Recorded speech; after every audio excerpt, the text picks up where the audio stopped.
Vriende, ek wil met julle deel 'n gedeelte uit Efesiërs 3. Efesiërs 3 vanaf vers 14 tot 21. Hierdie is 'n fenominale stuk. Net hierdie perikoop van hierdie 7 versies kan 'n mens 7 preke oormaak. Dalk nog meer. Paulus het daarin geslaag om in hierdie een perikoop sy totale teologie saam te vat. In 'n gebed vat hy sy totale teologie saam en kom hy ook en hy ook die hele teologie rondom die drie-eenheid, die drie-enige God word hierin uitgelig, die plek en die rol wat God in ons lewens speel. En dit het my regtig so opgewonde gemaak toe ek weer hierdie stuk lees en begin om 'n boodskap daaroor te maak dat ek moet dit net met u deel. Die aanloop daarna, want weer eens die ouens wat by Veritas was, woordjies om na op te let is woordjies soos omdat, daarom en as gevolg van. Nou, hy begin hierdie perikoop vers 14 met die woordjie daarom. Maar wat sê dit vir jou? As hy praat van daarom. Hy gryp terug na iets, nee. Hy gryp terug na iets wat net vooraf afgegaan het. Hy gee 'n rede hoekom hy dan nou hierdie gebed bid. En dit kom voor daar in vers 11. Hy sê, soos hy hom van ewigheid af al voorgenem het, dis nou God self, om dit deur Christus Jesus ons Here tot uitvoering te bring, in ons verbondenheid met hom, en deur ons geloof in hom, kan ons met vrymoedigheid en vertroue na God gaan. En omdat Paulus dit vasglo, ons kan met vrymoedigheid en vertroue na God toe gaan, kom hy dan, en hy kom bid hierdie gebed. Hy kom bid hierdie gebed vir die gemeente van Efese. Maar nou weet ons ook dat van Paulus se karakter, wanneer hy dit bid, dan weet hy dit proef ondervindelik ook aan sy eie lyf al beleef. Weet hy waarvan hy praat. En is hierdie gebed ook eintlik iets vir homself. Kom ons lees dit net eers saam. Daarom kniel ek in gebed voor die Vader, aan wie die hele gemeenskap van gelowiges in die hemel en op die aarde sy bestaan te danke het. Sien, daar het hy die Vader gekry, nee, dan sê hy, ek bid dat hy deur sy gees uit die rykdom van sy heerlikheid aan julle die krag sal gee om innerlik sterk te word. Derdens, dat Christus deur die geloof in julle harte sal woon en dat julle in die liefde gewortel en gegrondves sal wees. Mag julle in staat wees om saam met al die gelowiges te begryp hoe wyd en ver en hoog en diep die liefde van Christus strek. Mag julle sy liefde ken, liefde wat ons verstand te bowe gaan, en mag julle heeltemal vervul word met die volheid van God. En uiteindelik sy lofprysing. Aan hom wat deur sy krag wat in ons werk, magtig is om oneindig meer te doen as wat ons bid of dink. Aan hom kom toe die eer in die kerk, deur ons verbondenheid met Christus, deur al die geslagte heen, tot in alle ewigheid. Vriende, hier kom Paulus en hy sê, ek kniel. Ons het hier gesing, Here, ons kom buig voor U as ons sing. Om te buig en te kniel is 'n vorm van erkenning van wie hierdie groote God is, voor wie ons kom. 'n heilige God. 'n God eintlik so ver bo ons verhef, dat ons dit nie waardig is om in sy teenwoordigheid te kom nie. En tog kan ek en jy in ons afhanklikheid en in nederigheid voor hierdie God kom kniel. In erkenning dat hy ook in die tweede plek ons Vader is. Ons kom kniel voor God die Vader. Jesus het ons al reeds leer bid. As julle dan bid, bid soos volg. Ons Vader, wat in die hemel is. Wat sê hierdie woord Vader? In Romeine 8 kom dit baie duidelik na vore, wanneer Paulus ook sê, die Heilige Gees stel ons in staat om te kan bid. Abba, Vader. Hierdie Abba, weet jy al, op hierdie stadium, dat dit beteken Papa. Is nie sommer net 'n vader nie. Is 'n pa, dis vandag Vadersdag, né? Dis 'n pa wat met alles wat in hom is, vir sy kinders omgee. Jesus het ook self gesê, as julle hemelse vaders, dan vir julle gee wat vir julle goed is. Gaan nie vir jou 'n slang gee, as jy brood vra. Of 'n klip gee, as jy brood vra. Of 'n slang of 'n skorpioen, as jy iets anders vra nie. Hy sal vir julle gee wat die beste is. Hoeveel te meer dan julle hemelse Vader? Dit is tot hierdie God, wat ons in daardie intieme manier voor hom kan kom en sê, Vader. Vader, U ken ons behoeftes. Vader, U weet wie ons is. Vader, kom en kom gryp in ons lewens, soos 'n vader dit alleen kan doen. En wanneer hy dan tot die Vader bid, dan sê hy, daar is iets unieks, iets dinamies in hierdie verhouding tussen my wat kom kniel voor hierdie Vader en die Vader self. Hy sê vir ons, dat die hele gemeenskap van gelowiges in die hemel en op die aarde sy bestaan aan hierdie Vader te danke het. Liewe vriende, dit is die kerk. Dit is die gemeenskap van gelowiges. Nie sommer maar net so nie. Hulle sê mos, jy kan jou vriende kies, maar jy kan nie jou familie kies nie. Jy moet met hulle regkom. So is dit ook met ons geestelike familie. Dis nie altyd mense wat jy kies nie. Dis nie altyd mense wat jy so lekker mee regkom nie. Maar wie is hierdie familie? Dit sê vir ons ook in Openbaring, dit is hulle wat Jesus Christus deur sy bloed gekoop het uit alle volke, tale en nasies. Wat God vir hom bymekaar gemaak het en eenkant gesit het. Dit is die gemeenskap van gelowiges. Dit is jy en dit is ek. Ons is deel van hierdie familie van God, wat hom Vader noem.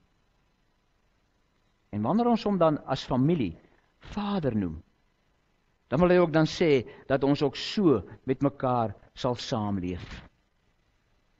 Want Johannes 17 sê ook vir ons, die wêreld sal net op een manier weet, dat julle sy kinders is, dat julle sy disippels is, wanneer julle in eenheid saam met mekaar leef. Hoor net wat sê Romeine 8 vir ons hierso verder. Hy sê vir ons, almal wat hulle deur die Gees van God laat lei, is kinders van God. Almal wat onder die beheer en die heerskappy van die Heilige Gees staan, is kinders van God. Of jy dit nou wil weet of nie. En dit is die groot probleem. Ons kyk so krities na mekaar, in plaas van om daardie een hemelse aspek in almal raak te sien. En dit is dat daardie persoon, wat ek so krities teenoor is ook kind van God. En daarom behoort my benadering, behoort my aanslag tot daardie persoon heeltemal anders te wees. Die vraag is natuurlik net, waar Paulus ook vir ons sê, niemand wat nie deur die Gees van God gelei word, kan sê dat Jesus die Here is nie. Dit is 'n voorbehoud dat ons wel deur die Heilige Gees gelei sal word. En dan, liewe vriende, kom Paulus en hy sê, hy bid hierdie gebed vir die gemeenskap van gelowiges. Wat bid hy in die eerste plek? Dat hulle krag sal kry om innerlik sterk te word. Waar lê ons grootste probleem, mense? Nie die wêreld buite ons nie. Ons het hier in ons Pinkstertyd het ons Romeine 12 gedoen. Wat was die eerste ding wat Paulus daar gesê het? Gee julle self as lewende en welgevallige offers aan God. Laat toe dat hy julle gedagtes verander. Dis hier waar ons innerlike sterkte begin, mense. Hier waar ons denke is. Want wat ons denke is ook wie ons is binnekant. Is ook wie ons is na buite toe. As ons nie innerlik sterk is nie, gaan dit ook reflekteer in ons lewe na buite toe. Gaan dit duidelik wys waar ons lojaliteit lê aan wie ons behoort. En daardie innerlike sterkte is ook dan 'n ding wat vir ons help om innerlik gesond te word. Weet jy hoeveel mense is daar in die kerk wat stikkend is, wat seer is aan die binnekant, wat soveel agterdog het, wat soveel baie keer haat het. En dit is nie moontlik om werklik binne die gemeenskap van gelowiges te leef as jy daardie innerlike stryd en daardie innerlike seer nog het nie. En daarom bid Paulus. As jy deur sy briewe kyk, dan sal jy sien hoeveel gemors was daar eintlik gewees. In menseverhoudinge met mekaar, in individue se lewens. En daarom kom Paulus keer op keer, herhaal hy dit. Laat julle innerlik sterk word, laat julle gedagtes verander word, gee oor aan die Heilige Gees, sodat hy julle gedagtes en julle denke bepaal. Dis Paulus se eerste gebed, voor al hierdie ander goed nog kom, sê hy, mag julle innerlik sterk word. Hy wil eintlik hy gebruik eintlik die woordjie wat sê, uitgesorteer word. As julle nie uitgesorteer is nie, is die res van die dinge is nie moontlik nie. En dan kom hy en sê die tweede ene, dat die inwoning van Jesus Christus, dat Christus deur die geloof in julle harte sal woon, en dat julle in sy liefde gewortel sal wees. Maar die eerste plek, dat Christus deur die geloof in julle harte sal woon. Mense, en dit is 'n 24/7. Dit is nie maar net partykeer nie. Dit is nie maar net wanneer dit ons pas op 'n ad hoc basis nie. Dit is nie maar, Dominee Martin het dit so mooi genoem, dit is nie Jesus as spaarwiel nie, maar as stuurwiel van jou lewe, van jou voertuig, jou geestelike voertuig. Dit moet elke oomblik van elke dag wees wat Jesus in beheer is van jou lewe. Anderster mense, val jou wiele uit. Anderster val jou wiele uit. As jy maar net wanneer jy in die nood is, of wanneer daar 'n probleem is, gryp na Jesus Christus. Na God, het jy 'n probleem. En daarom sê hy, mag julle vervul wees met Christus. Dit begin natuurlik, net om by die, Paulus praat ons van die melkkos. Dit begin hier heel in die begin, waar jy kom en sê, Here, ek kan nie sonder U nie. Ek het U nodig.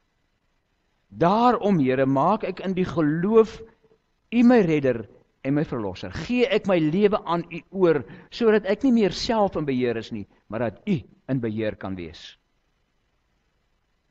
En dan kom die gebed verder. Heilige Gees, maak dit moontlik, dat ek dit konstant, elke oomblik van my lewe sal doen. Wanneer daar iets gebeur, sal ek net sê, Here, U is in beheer, kom help.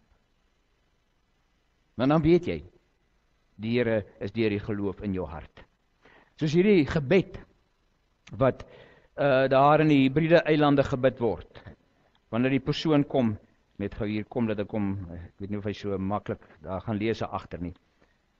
Hy sê, O Jesus, Seun van die Allerhoogste, wees vir my die kanoe wat my dra deur die see van die lewe. Wees die stuur wat my koers bepaal. Wees die hefboom wat my regop hou in tye van groot versoeking. Laat U Gees die seil wees wat my veilig deur elke dag laat vaar. Hou my liggaam gesond en sterk, Jesus, sodat ek doelgerig vorentoe kan roei op hierdie lang reis wat my lewe is. Jesus is jou alles. Hy is die kanoe waarin jy vaar. Hy is die stuur wat jou koers bepaal.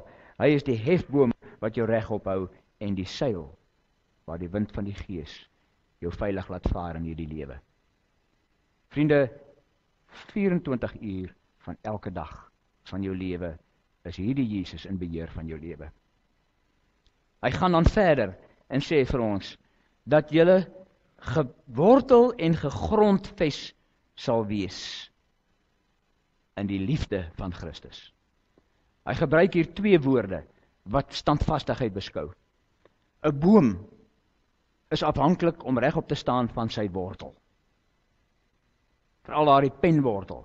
As daar iets daar fout gaan, as die basis, die onder die grond nie reg is nie, dan kan die res nie in orde wees nie. So is dit ook met my en jou lewens. As Christus nie in beheer is nie, as dit net sy liefde is wat ons dryf nie, dan kom daar 'n probleem. Dan gaan ons ronddobber en gaan ons op hierdie see van hierdie wêreld verlore raak. Daarom sê, mag julle gegrond en gewortel en gegrond wees. Die tweede een, die gegrondves, gebruik hy die voorbeeld van die fundament of die fondasie van 'n gebou. Jesus, die hoeksteen van die gebou. As hy nie die hoeksteen is, as daar die fondasie nie sterk is nie, dan stort alles in duie. Het jy al ooit 'n gebou gesien wat hier begin gebou word? Hier in die lug? Dit werk, dit sal net nooit werk nie. Dit word gebou en daar word altyd, die ingenieurs wat ook hier is, sal weet, daar word altyd seker gemaak dat daar die basis, die fondasie, sterk en reg is. Al is dit nodig dat jy gewapende beton moet insit om dit reg te hou. Dit moet reg wees. En er is niks anders verskil met jou en my lewe nie. As Christus nie in beheer is nie, as dit nie sy liefde is wat ons dryf nie, as ons nie daarin gewortel en gegrondves is nie, mense, dan is dit nodeloos. Dan kom ons nie ver nie. En dan wil hy kom sê, hierdie liefde wat ek hiervan praat, waarin jy gegrondves moet wees en gewortel moet wees. Dit is net onmoontlik om die omvang van hierdie liefde te besef. Hierdie grootsheid van hierdie liefde. Hy praat hier so, hy sê, en mag julle in staat wees. Dis eintlik nie mense in staat, dit is vir my onmoontlik om werklik die dimensies van hierdie liefde te besef. As ek weet tot watter uiterstes toe God gegaan het in sy liefde vir my, dan kom ek agter ek begryp nie waaroor dit gaan nie. As ek dink ek begin dit verstaan, dan krap ek eintlik maar net in die oppervlak van God se liefde. En daarom bid Paulus, hy sê, mag julle in staat wees, luister mooi, om saam met al die gelowiges te begryp hoe wyd en ver en hoog hierdie liefde van God is. Hoe ver dit strek. Gaan sit 'n bietjie net in stil en dink mense. Verstaan jy regtig die liefde van God? Verstaan jy regtig die omvang daarvoor vir jou? Wanneer ander mense dink, jy dink in die eerste plek aan jou hier, God se liefde vir jou. Hoe jy as dit ware elke dag toevou in daardie liefde. Hoe jy in daardie liefde beskerm, selfs al gaan dit nie altyd so goed nie.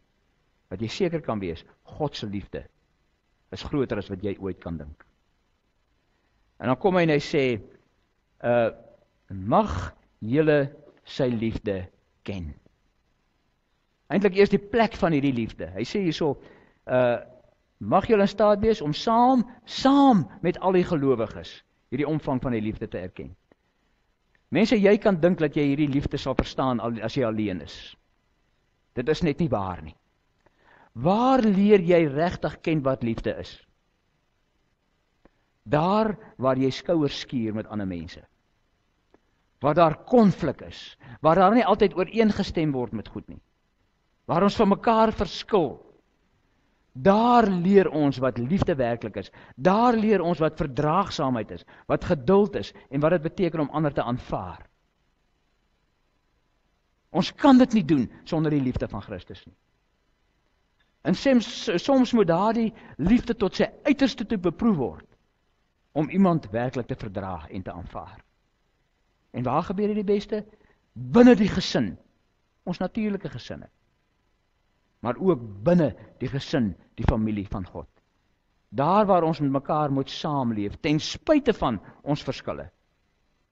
Want onthou net wat hy gesê het, hy het hierdie gemeenskap van gelowiges by mekaar gemaak, uit alle tale, volke en nasies. Dit wil vir ons sê, daar is soms radikale verskille tussen ons. Tussen ons kulture, tussen ons denke, tussen dit, hoe ons dinge verstaan. En dit is alleenlik, wanneer ons die grootheid van God se liefde ken en verstaan, dat ons by mekaar sal uitkom en met mekaar sal regkom. Daarsonder kan dit nie. So waar is die plek waar die liefde op sy beste na vore kom? Binne die gemeenskap van gelowiges, hier binne hierdie gemeente. Ek het dit al so baie keer gesien. Nou ek het terug vertel van 'n geval wat ek gehad het, waar daar 2 mense hier in die kerkgebou met mekaar gemeen geraak het. Hierso, as gevolg van iets wat hier gedoen moet word, en hulle mekaar verkeerd verstaan het, en dat die een gesin het geweier het om weer kerk toe te kom, omdat hulle te nagekom is. En het gevat het, dat ek met hulle kon gaan praat en gaan sê, dit is nie die liefde van die Here nie. Dit is nie hoe die Here dit wil hê nie. Ons kom by mekaar uit, en ons praat oor hierdie ding, in die liefde van Jesus, en ons omarm mekaar, en ons herstel hierdie verhouding, in die liefde van Jesus. En dank die Here, dit kon gebeur. Het mekaar uitgekom, maar die verhoudings is herstel, net omdat die liefde van Christus dit ook weer gedoen het.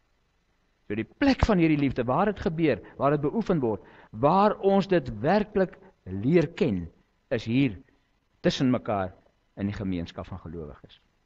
En daarom kom Paulus dan, en hy kom verder en hy sê, mag julle hierdie liefde van Christus ken. Hierdie liefde wat die verstand te bowe gaan. Mense, dit help nie maar net dat ons van hierdie liefde weet nie. Paulus praat hier, hy sê, dit moet in die praktyk ervaar word. Hy praat hier van 'n stuk ervaring. As jy sê, jy ken die liefde van Jesus, dan moet jy in staat wees om dit daar toe te pas. Daar waar die tekkie die teer slaan. Daar moet jy in staat wees om die liefde toe te pas. Jy moes al getoets gewees het in jou lewe, en jy moet soms toelaat dat jy getoets word. Om dan te ervaar en te sien hoe hierdie liefde van die Here werk. En dat jy ook kan weet, is ver bo my verstand. Net ook gesê, ek verstaan dit nie. Ek kan dit nie klein kry nie, maar tog is dit daar vir jou en vir my. So, jy moet dit ken, jy moet weet waaroor dit gaan. Laat dit toe. Mense, ons sal dit nooit ken as ons terugtrek, as ons eenkant staan en ons weghou van ander mense af, omdat ons juis bang is, ons kry seer. Daar's mense wat al so versigtig is vir verhoudinge, omdat hulle aan mekaar seer gekry het. Daarom staan hulle eenkant. Daarom, kan ek dit maar so kras stel, karring hulle aan met hulle eie lewe op hulle eie.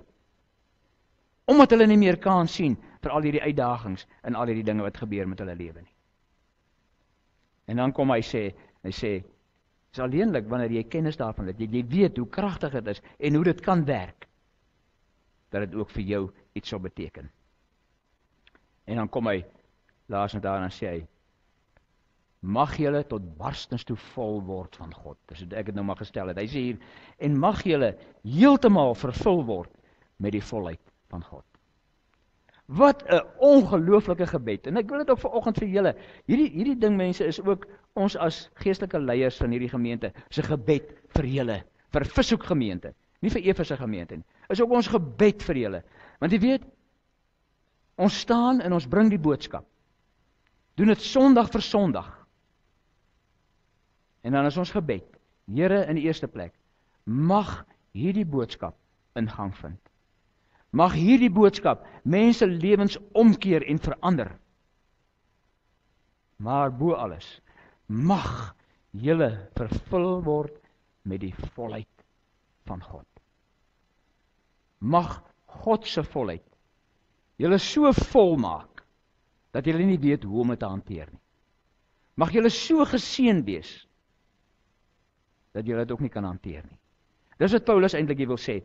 Mag God se teenwoordigheid so in jou lewe sigbaar wees, 'n tasbare, sigbare teenwoordigheid van God, dat jy nie anderster kan as om te sê, ek wil voluit vir die Here leef, want hy is in sy volheid hier in my lewe teenwoordig, so ek kan nie anders nie. Ek word nie net gedring daartoe nie, maar ek wil dit ook doen, omdat God nie teenwoordig is. Alleenlik, mense, wanneer God in daardie mate in ons lewens teenwoordig is, waar ons hom in elke hoekie en plekkie van ons lewens toelaat. Let wel, ook daar waar ons alleen is. Ons het weer hierdie week gepraat oor integriteit. Integriteit is ook daar waar jy alleen is om God toe te laat in jou lewe. Dat hy ook daar sê het in jou lewe. Dit alles is die volheid van God in julle lewe. Eindelik mense, kom ons dan en bars Paulus in lofprysing uit. Hy sê, hierdie God, hierdie drie enige God, die Vader, aan wie die hele gemeenskap sy bestaan te dank het.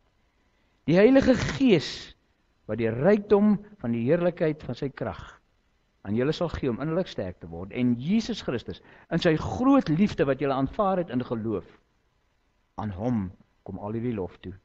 Aan hom wat deur sy krag wat in ons werk, magtig is om oneindig meer te doen as wat ons bid of dink. Liewe vriendin, daar waar jy sit vanoggend, mag jy miskien dink, ek is 'n hopeless case. Die Here kan vir my niks doen nie. Hy kan nie my lewe verander nie. Ek kan nie hierdie liefde, ek verdien nie hierdie liefde van die Here nie, en daarom kan ek nie sien hoe dit vir my kan werk nie. Paulus sluit hier af deur te sê, wat deur sy krag wat in ons werk, magtig is om oneindig meer te doen, as wat ons bid of dink. Die Here kan en wil ook jou lewe in beheer neem. Hy wil ook sy volheid in jou uitstort. Hy wil ook hê dat jy sy liefde op een of ander manier sal ervaar. Daarom sê hy, aan hom kom toe die eer.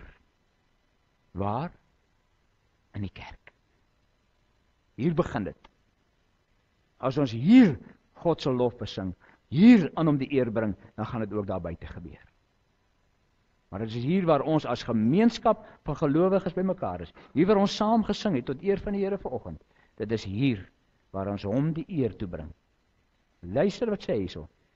Deur ons verbondenheid met Christus Jesus. Daar buite is dit nie moontlikheid nie. Broer en suster, hoe lyk jou en my verbintenis met die Here? Waar staan ek en jy? Kan ons vandag sê, dis 'n verbintenis wat nog steeds deur die Gees vasgemaak en vasgehou word? Of het daardie verbintenis al uitgerafel? Dan is dit nie moontlik dat ons kan lofprysing en aanbidding doen nie. Dan is ons nie in staat om aan God alleen die eer te bring nie. Want hy sê hierso, deur ons verbondenheid met Christus Jesus. En dan sê hy, lofprysing, almal, deur al die geslagte heen en vir altyd, tot in ewigheid. Ons mag nie ophou om aan God die lof te bring nie. Hoor wat sê Openbaring 5, hier van vers 13 af. Die hele skepping, alles in die hemel en op die aarde en onder die aarde en op die see, ja, alles wat daar is, het ek gehoor sê, aan hom wat op die troon sit, en aan die lam, hoe die lof en die eer, die heerlikheid en die krag, tot in alle ewigheid. Amen.